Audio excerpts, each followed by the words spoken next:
Tuhan Bapa, para suster, kaum muda, remaja dan anak-anak yang terkasih.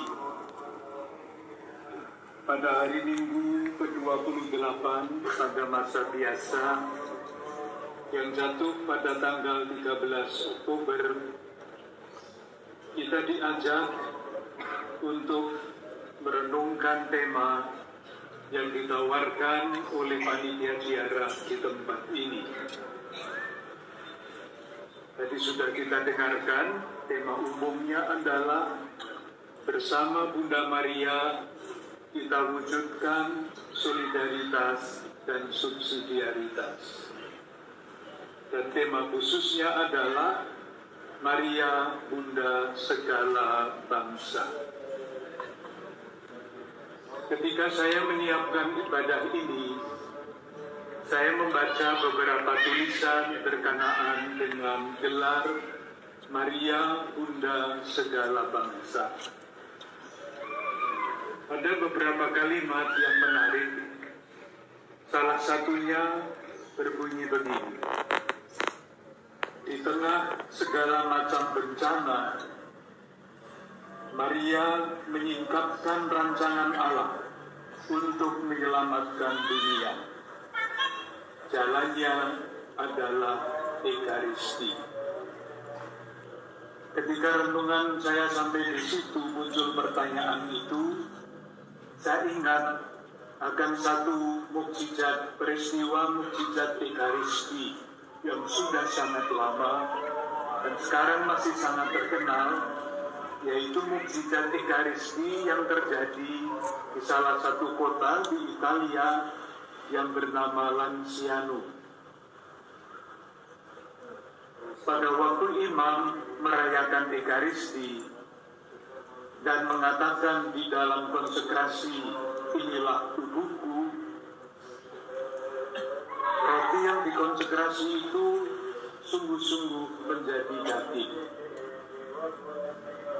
Dan ketika imam itu mengatakan inilah darahku, anggur yang dikonsekrasi itu sungguh-sungguh menjadi darah manusia.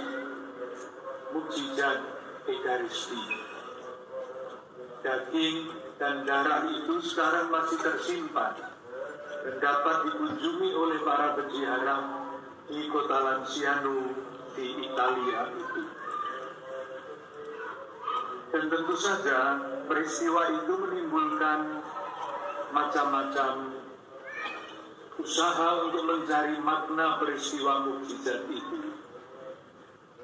Salah satu yang ditemukan adalah ini: anggur yang menjadi darah manusia itu menggumpal menjadi 5 gumpalan. Pemaknaan dari peristiwa ini, dari gumpalan 5 itu adalah inilah wujud atau lambang dari 5 luka Yesus ketika Yesus disalibkan. Dari situ ditarik kesimpulan, mukjizat ini mau menegaskan kepada kita semua bahwa yang menyelamatkan dunia ini adalah wafat dan kebangkitan Kristus yang dilambangkan oleh 5 luka Yesus itu. Tentu kita bisa berpikir yang dimaksudkan dengan dunia itu apa. Kita kenal istilah dunia kecil, dunia besar.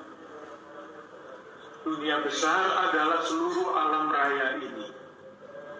Sementara dunia kecil itu bisa berarti diri kita masing-masing.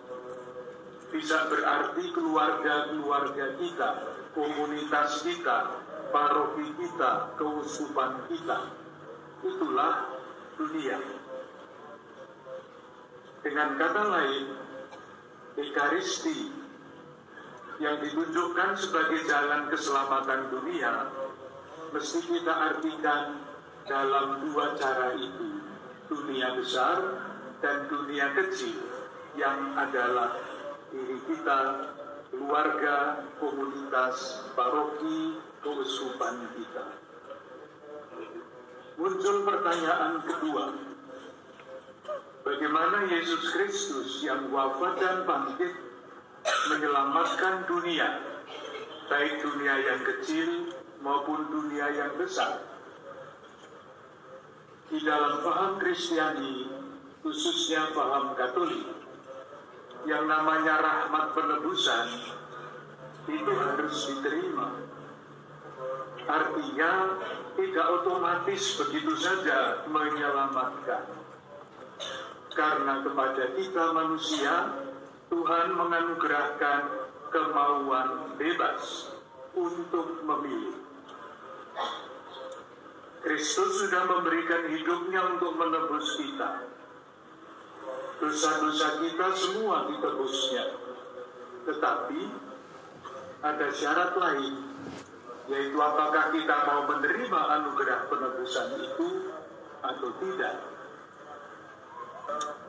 Pertanyaan berikutnya yang muncul, saya ini bertanya terus, saya jawab sendiri terus. Nanti silahkan kalau ada yang mau menjawab lain, silahkan. Pertanyaan berikutnya adalah, kalau kita menerima penebusan Kristus yang kita kenangkan di dalam Ekaristi, tampak di dalam hal apa? Jawabannya ada di dalam bacaan-bacaan kitab suci pada hari ini. Ketika kita menerima dengan bebas dan dengan hati bersyukur buah penebusan itu, yang terjadi adalah pembaharuan yang terus-menerus di dalam diri kita manusia. Lalu kita merayakan Ekaristi, saudari-saudaraku yang terkasih, sebetulnya yang paling inti salah satunya tentu saja adalah tidak sekedar hadir dan menerima komuni di dalam Ekaristi. Itu sangat penting.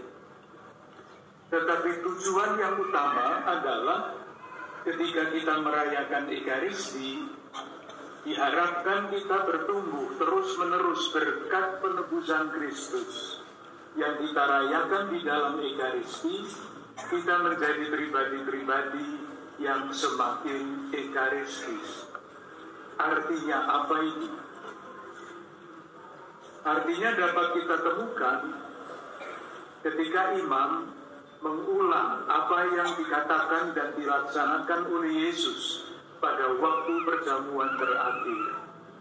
Yesus mengambil roti, 1, memberkati, 2, memecah-mecahkan, 3, dan membagikan kepada murid-muridnya, 4.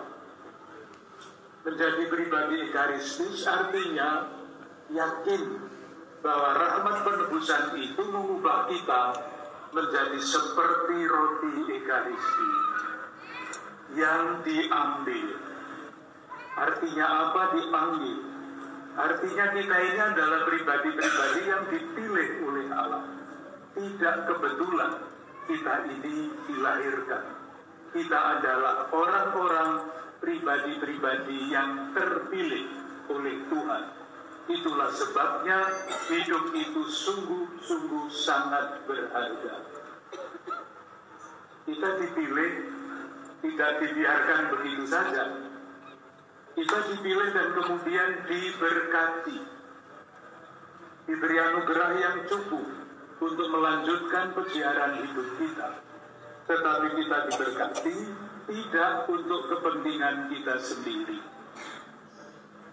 Masih ada kata yang ketiga, yaitu dipecah-pecah. Nah, inilah yang tidak enak. Ketika kita omong dipilih, menyenangkan.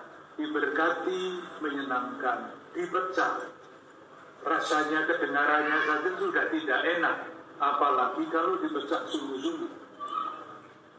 Tetapi itu adalah jalan satu-satunya supaya kata yang keempat dapat dilaksanakan, yaitu dibagi-bagi. Dalam bahasa kitab kebijaksanaan, menjadi pribadi yang ekaristis adalah menjadi semakin bijaksana di hadapan Tuhan. Akhiri renungan ini, saya tergoda lagi untuk menceritakan satu kisah. Kisah seorang yang ingin menjadi sempurna di dalam kebijaksanaan. Ceritanya begini. Kalau yang sudah sering mendengar ya dihafalkan sekalian.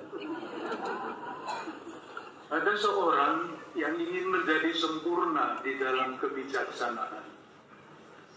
Maka dia mencari jalan menuju bijaksana itu. Di dalam pengembaraannya, ia berubah rupa menjadi seekor kelinci. Namanya dongeng, jadi apa-apa bisa terjadi. Kelinci itu mengembara, dan di tengah pengembaraan, dia mendapat kawan. Kawan yang pertama adalah kera, yang kedua adalah berang-berang, berang batu berukir di Borobudur. Gambarnya adalah seorang yang sudah senior, badannya bongkok, membawa tongkat, dan 4 binatang itu ada di depannya. Itulah cerita yang tadi saya mulai. Nah, ketika keempat binatang itu bersama-sama mengembara, mereka bertemu dengan pengembara peziarah tadi. Mereka berhenti dan satu persatu berkata begini. Yang pertama kera itu membawa pisang. Dia berkata begini, Bapak kelihatan letih. Ini saya membawa pisang, ambil pisang ini, makan, Bapak akan menjadi lebih segar. Kera pada waktu itu masih bisa berbahasa Indonesia. Bahasa Indonesia. Di belakangnya ada berang-berang membawa ikan. Dia berkata begini, Bapak kalau hanya pisang kurang gizi. Ini saya membawa ikan, makanlah, Bapak akan lebih segar lagi. Di belakangnya lagi, serigala yang membawa mangkuk, kata yang punya cerita, isinya susu. Dia berkata, Bapak, kalau hanya pisang dan ikan keselak nanti. Saya bawa cawan, bawa mangkok, ambil, minum.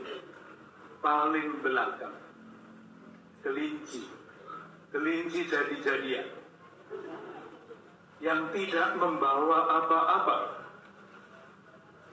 Sesudah berpikir agak lama, kelinci itu berkata begini, Bapak, saya tidak punya apa-apa, seperti kawan-kawan saya. Oleh karena itu, tangkaplah saya, sembelihlah saya, masaklah saya, makanlah saya. Dongengnya selesai.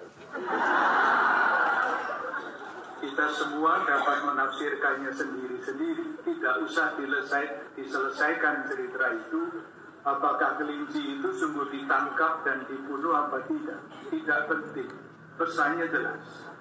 Menjadi bijaksana sebagai salah satu bentuk kesempurnaan adalah kerelaan untuk berbagi kehidupan. Ini dongeng.